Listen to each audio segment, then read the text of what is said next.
The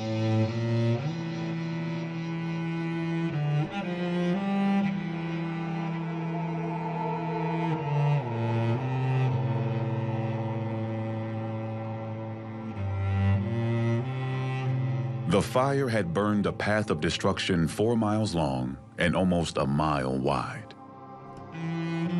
It had mowed down most everything in its way, creating an open vista from the north side all the way to the south. The city was a landscape of utter devastation, really total carnage. So much of the city had burned away, had turned into ash and to dust and was gone. So it was this flat and leveled, frightening landscape.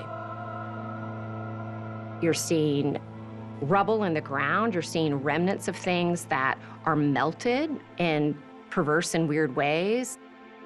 And now you don't have a street address. There's no street signs in the city. It's a strange place. People wandered around. They didn't know where they were in the ruins. It's ghost city, you know? There's no landmarks. It's an awful thing. A third of Chicago's 300,000 citizens were homeless. Survivors, desperate for a blanket and a meal, took shelter in churches and schools.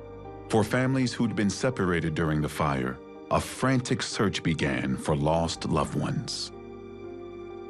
So people found each other by going to landmarks. People found each other by putting ads in the newspapers. Or maybe you never find them because they're dead. Not everybody gets reunited. 120 bodies were recovered, but an estimated 300 relatives, friends, and neighbors had died. I think they undercounted because a lot of people were just vaporized by the fire or fell off the bridges into the water or drowned in the lake, or people just disappeared. Fewer than a dozen buildings survived the path of the inferno between the river and Lincoln Park.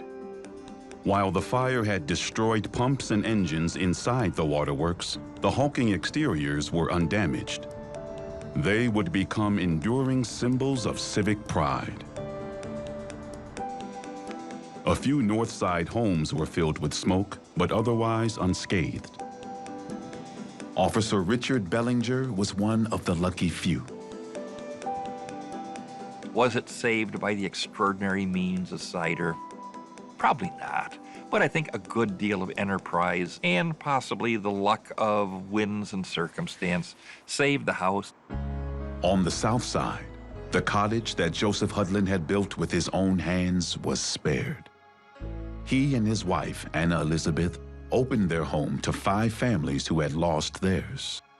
They looked out and saw blacks and whites in need of help, and the color of one's skin didn't affect them.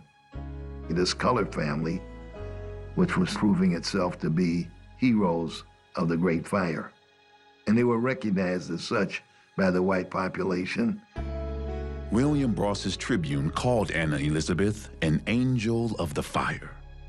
Joseph's employers hung his portrait at the Board of Trade in gratitude for saving those crucial documents.